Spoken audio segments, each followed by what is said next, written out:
Yeah, g'day, I hope you're well. Let me introduce you to Rosemary Omar. Now, Rosemary is a lying, treasonous piece of shit. You're a piece of shit.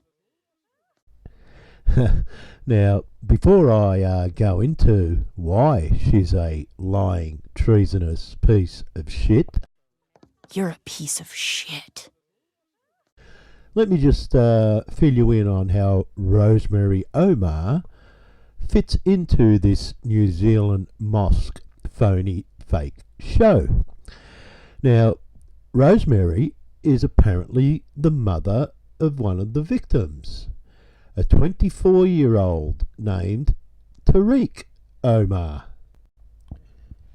Here's a pic of Tariq Omar, the 24-year-old who still relies on his mummy to drive him to the mosque every Friday. Now, in this article, it says, Rosemary Omar witnessed the attack. According to Rashid, who's Rosemary's husband, Singaporean husband, his wife Rosemary Omar, a New Zealand citizen, was also at the scene when the attack began, sitting in her car in the parking lot behind the mosque. Rashid said, "My wife said she heard a shot. However, she thought it was some kind of loud noise. But then she heard more shots and saw people running out of the mosque." Rashid added that Rosemary drove to the front of the mosque to find out what was going on and saw a dead body lying in the middle of the road outside the mosque. Tariq died at the scene. Rashid said the family was still coming to terms with the tragedy. Oh, poor people. Well, okay, let's now listen to Rosemary's version of events. Now, what I want you to take note of here is that this interview you're about to see was conducted 3 to 4 hours after this tragic event happened. Now, at this stage, Rosemary still does not know what has happened to her son. Yet the treasonous, lying piece of shit You're a piece of shit. decides to give the TV news an interview. Can you believe it?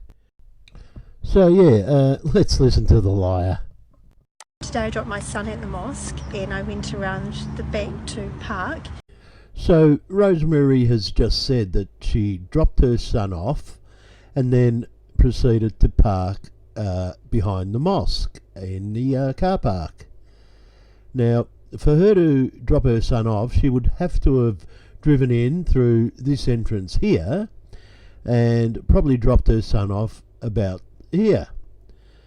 Then she would have proceeded down towards the car park and parked somewhere here, I suppose. It is the car park at the back of the mosque after all. So yeah, let's continue on. And I think it was about 22 or quarter to 1. I heard a whole lot of what I thought was gunshots, like a sort of, I don't know, an automatic device or something.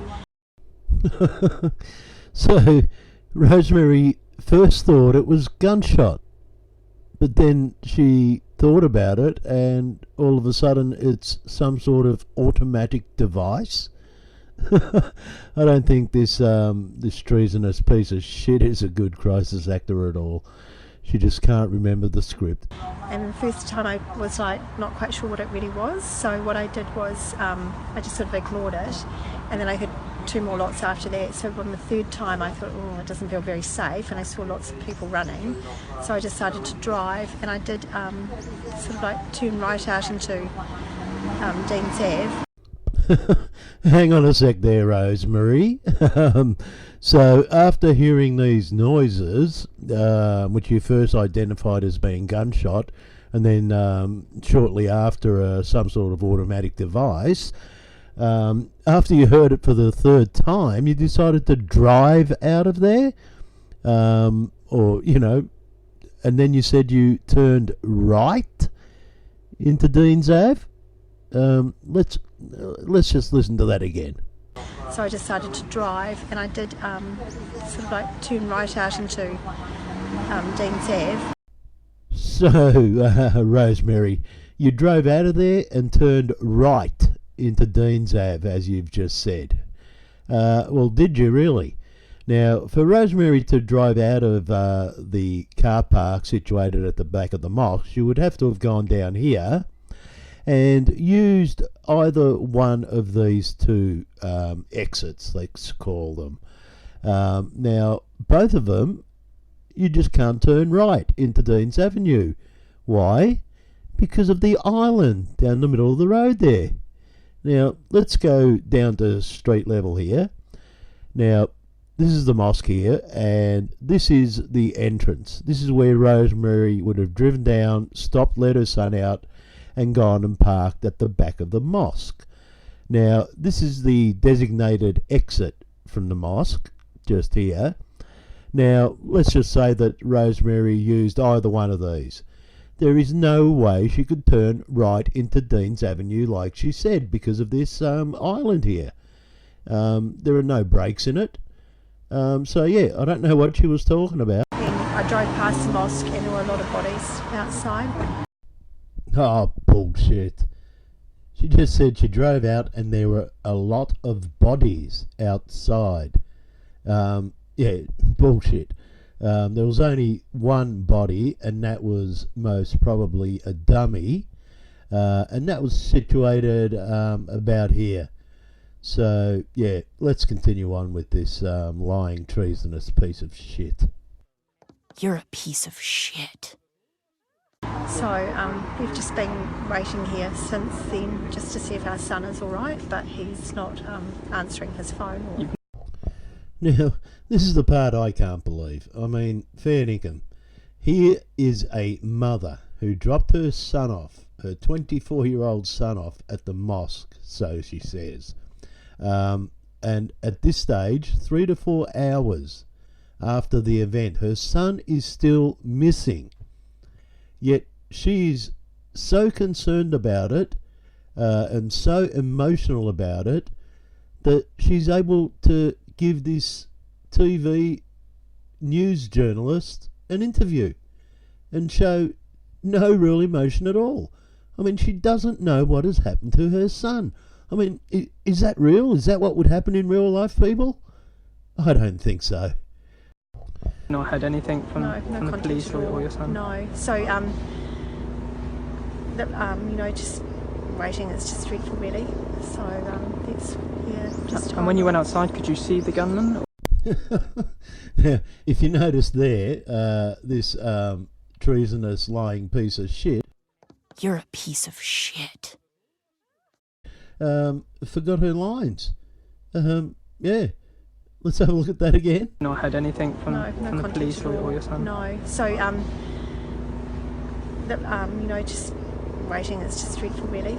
So, it's, yeah, just... And when you went outside, could you see the gunman? Yeah, spot on. She forgot her lines. And that's why she's being prompted back onto the script by this fake journalist interviewing her. Let's continue on. No, I didn't see the gunman, but I did see lots of bodies. You saw lots of bodies. Bullshit. So, and I just parked sort of up this way, but then the police arrived and asked me to move, so I did that, but it was very scary. How are you feeling now? How am I feeling now? How the fuck do you think I'm feeling now? I don't know if my son's alive or dead, most probably dead, but I'm here doing this interview with you. That's how I'm feeling. Okay. I just feel quite dead, to be honest, quite numb. I don't know, I've just been sort of so upset. Now I've gone sort of the other way now, so yeah, it's been really dreadful. Have the police been able to give you any information? No, none at all. So the policeman just said just to wait here. So that's just what we're doing, my husband and I, just waiting. Been waiting now for about 3 hours? Roughly yeah, two. Could even be about four nearly. Yeah. 4 hours nearly. Or a bit over. So it's been, it's just surreal. Just doesn't feel real.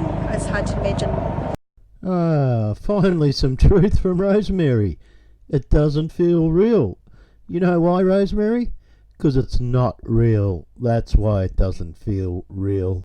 It's happened here because the city's been through so much, and now this to happen.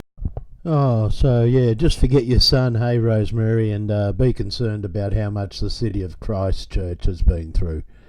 You total fake. And it's just not, doesn't make sense at all. Doesn't make sense at all. I'll tell you what doesn't make sense at all, Rosemary. That a mother who doesn't know whether her 24-year-old son is alive or dead would be doing this type of interview with a TV news journalist. That is what does not make sense here, Rosemary. You're a piece of shit. Oh, I'm out of snow. Bullshit, bullshit, bullshit, bullshit. No drinks for me, thanks. Bullshit, bullshit, bullshit.